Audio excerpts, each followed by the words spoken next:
upscprep.com में आपका स्वागत है और मैं हूं निमिष कपूर। आज हम जिस टॉपिक पे बात करने वाले हैं वो है मॉडर्न इंडियन हिस्ट्री की सब्जेक्ट एनालिसिस।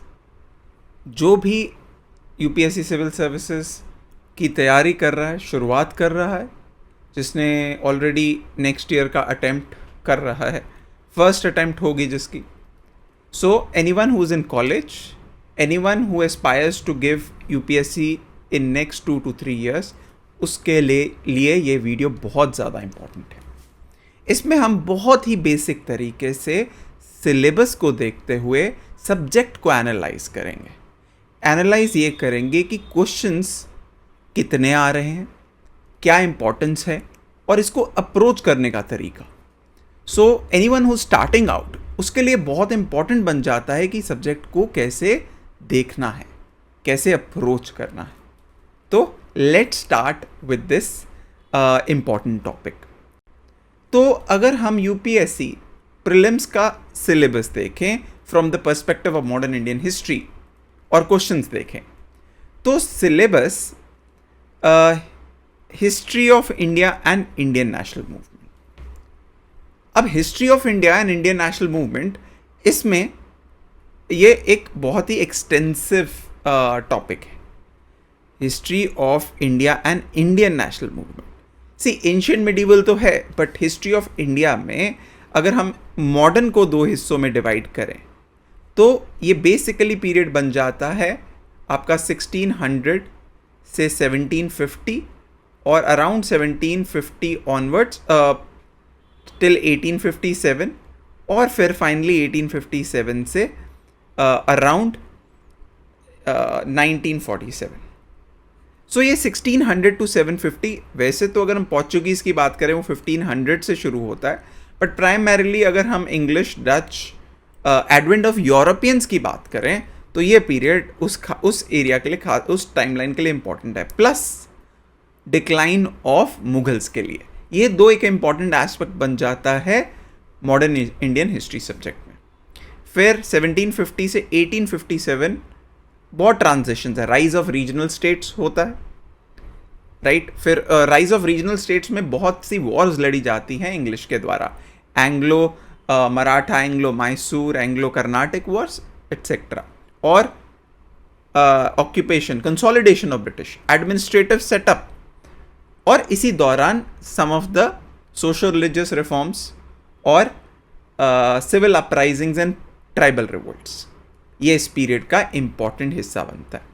फिर 1857 से 1947 बेसिकली आपका इंडियन नेशनल मूवमेंट बनता है। यहाँ सेंस ऑफ नेशनलिज्म बढ़ रही है, तो ये पूरा पीरियड है इंडियन नेशनल। तो अगर बात करें इम्पोर्टेंस की, तो प्राइमरली सबसे इम्पॉर्टेंट इंडियन नेशनल मूवमेंट है मॉडर्न में। ऑफकोर्स उसके ग्रेजुअली उससे प्रिसीडिंग इवेंट्स, बट इसका मतलब ये नहीं हम सारे ना देखें। So sequence is very important. You shouldn't be selective कि मैंने 1857 से 1947 कर लिया तो मेरा इनफ। इसके कई रिसोर्सेज पे भी आऊँगा जो बहुत ही स्टैंडर्ड रिसोर्स है, क्या पढ़ा जाता है, क्या पढ़ते हैं, वो उसकी बात करूँगा। अच्छा, अब मैं 7 ईयर्स का एनालिसिस कर रहा हूँ। 7 ईयर्स 2018 से लेकर 2024 तक टोटल 49 नंबर ऑफ क्वेश्चंस आए हैं, 49 क्वेश्चंस। और 49 क्वेश्चंस एक काफ़ी बड़ा नंबर है, लेकिन अगर रीसेंट ट्रेंड्स देखें तो ये क्वेश्चंस डिक्रीज हो रहे हैं। Around 4 questions average, 3 to 4 questions modern, but that does not mean कि मॉडर्न के क्वेश्चन नहीं पूछे जाएंगे। एज वी सीन अर्लियर, पहले भी हमने देखा ज्योग्राफी का एक ट्रेंड आया जहाँ 4 या 5 क्वेश्चन पूछे जा रहे थे, और अब रीसेंट ट्रेंड देखोगे आप 15 से 20 question. So you never know when a subject can bounce back. तो अगर मैं टॉपिक वाइज एनालिसिस करूं पिछले 2017-18 से लेकर 2023-24 की ब्रॉडली, तो प्रीलिम्स में जो क्वेश्चंस आए हैं, सबसे important topic, stand out topic, वो है ब्रिटिश एक्ट्स और regulations. 12 questions out of, so it is nearly 1/4 of all the questions। और ऑन एन एवरेज अगर आप पिछले 7-8 साल देखेंगे हर साल एक क्वेश्चन ऑन एन एवरेज आता ही है। क्या है? 1773 का regulating act, Pitt's India act 84, charter act 1793 है, 1813, 1833, 1853, गवर्नमेंट ऑफ इंडिया एक्ट 1858 है, इंडियन काउंसिल एक्ट ऑफ 1861 है, इंडियन काउंसिल एक्ट ऑफ 1892 है, Indian council act of 1909, government of India act of 1919, government of India act of 1935। बहुत ही important, और ये आपको help करेंगे constitution के कॉन्स्टिट्यूशनल डेवलपमेंट में बेस बनाने के लिए भी, पॉलिटी में। इसके अलावा अगर हम टॉपिक्स देखें जो इंपॉर्टेंट है, एडवेंट ऑफ यूरोपियंस 4 क्वेश्चंस आए हैं पिछले 7-8 ईयर्स में। British policies, economic impact 4 questions. सबसे इंपॉर्टेंट गांधीयन फेस, काफ़ी वास्ट है गांधीयन फेस, 1915 से 1942 तक ब्रॉडली अगर हम गांधीयन फेस देखें 6 क्वेश्चंस।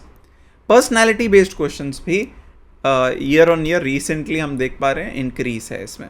स्वदेशी मूवमेंट पे 3 क्वेश्चन, सोशल रिलीजियस मूवमेंट पे 3 question, civil and tribal uprisings पे 3 क्वेश्चन, क्रोनोलॉजी पे 2 क्वेश्चन। मीन्स इसमें क्वेश्चंस रहते हैं कि क्या एक राइट सीक्वेंस में आप ऑर्डर बताइए ABCD, और miscellaneous 6। So broadly if we see, ये ऑटोमेटिकली आपके लिए इंपॉर्टेंट टॉपिक्स बन जाते हैं प्रीलिम्स 2025-6 ऑनवर्ड्स, जो भी तैयारी कर रहे हैं आप लोग। तो अब बात करते हैं स्टैंडर्ड सोर्सेस क्या होने चाहिए। एनीवन हु स्टार्टिंग, जो बिल्कुल स्टार्ट कर रहा है, बिल्कुल कोई आइडिया नहीं है, NCERT क्लास, जो NCERT है 8th क्लास की और 12th क्लास की, NCERT 8th क्लास की R Pass 3 नाम से है, R Pass 3, right. 12th class की आपकी themes in Indian history part 3, ये दोनों मॉडर्न इंडियन हिस्ट्री से डील करती हैं, बहुत ही अच्छी NCERTs है। बट इसके रीसेंट रिवीजन हुए जिसमें कई चैप्टर्स को डिडक्ट किया गया है। प्रेफरेबली जो इसका 2-3 ईयर ओल्ड वर्जन आपको मिलेगा वो बेटर है। इसके ऊपर अगर आप बिल्कुल स्टार्ट कर रहे हैं, कॉलेज में हैं, तो मैं रेकमेंड करूंगा कि कोई और स्टैंडर्ड बुक पे जाने से पहले मॉडर्न इंडिया बाय बिपिन चंद्र ज़रूर पढ़ें। इसको ओल्ड NCERT के नाम से भी जाना जाता है। आज के टाइम पे आप even modern India by Bipin Chandra ये आप ले सकते हैं। बहुत ही अच्छी बुक है, it's very well written book where you can generate a lot of interest. Spectrum modern India एक स्टैंडर्ड सोर्स के तौर पे पिछले 10-15 साल से स्टूडेंट्स फॉलो करते आए। So usually if you directly jump into it without any आपका प्रायर अंडरस्टैंडिंग, तो थोड़ी चैलेंजिंग ज़रूर बन सकती है, but one of the very exhaustive but good sources for this subject.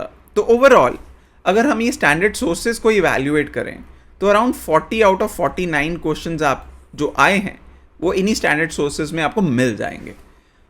But there have been questions which have been थोड़ा current reference रहा है, जिनमें आउट ऑफ सोर्सेज रहे हैं, and so it is not sure कि 100% इसमें से आएगा जो, लेकिन इसमें जो आपकी अप्रोच रहेगी, इसीलिए प्राइमरी अगर इस सीक्वेंस में आप जाएंगे तो मच बेटर रहेगा, बिकॉज इससे आपका इंटरेस्ट सब्जेक्ट में बहुत अच्छा डेवलप होगा, नंबर 1, और सेकंड आपका कॉन्सेप्ट एंड क्रोनोलॉजी बहुत स्ट्रांग होगी, राइट। तो ये तो था स्टैंडर्ड सोर्सेज और कितने क्वेश्चंस आए हैं इन स्टैंडर्ड सोर्सेज, क्या ये सफिशिएंट है। क्लियरली आंसर करती है कि स्टैंडर्ड सोर्सेज सफिशिएंट रहते हैं एग्जाम पर्सपेक्टिव से। अगर हम बात करें अप्रोच की modern history for prelims perspective से, तो यहाँ व्हाट एंड व्हेन ज़्यादा इंपॉर्टेंट होता है, मतलब फैक्ट। बट अप्रोच में अगर हम डायरेक्टली फैक्ट को रटने की कोशिश करेंगे तो वो प्रॉब्लमैटिक है। इसलिए मैं नेक्स्ट स्टेप पे अप्रोच की बात करूंगा, जहां इंटीग्रेटेड अप्रोच एक बहुत इंपॉर्टेंट एस्पेक्ट है, इंटीग्रेटेड अप्रोच। तो लेकिन प्रीलिम्स पर्सपेक्टिव से फैक्चुअल नॉलेज ज्यादा इंपॉर्टेंट बन जाती है, राइट। फिर फैक्चुअल क्लैरिटी और टाइमलाइंस की अंडरस्टैंडिंग। तो टाइमलाइन एक प्री रिक्विजिट है फर्स्ट रीड का। पहली रीड में आपको बेसिकली ये आइडिया हो जाना चाहिए कि कब क्या हुआ ब्रॉडली,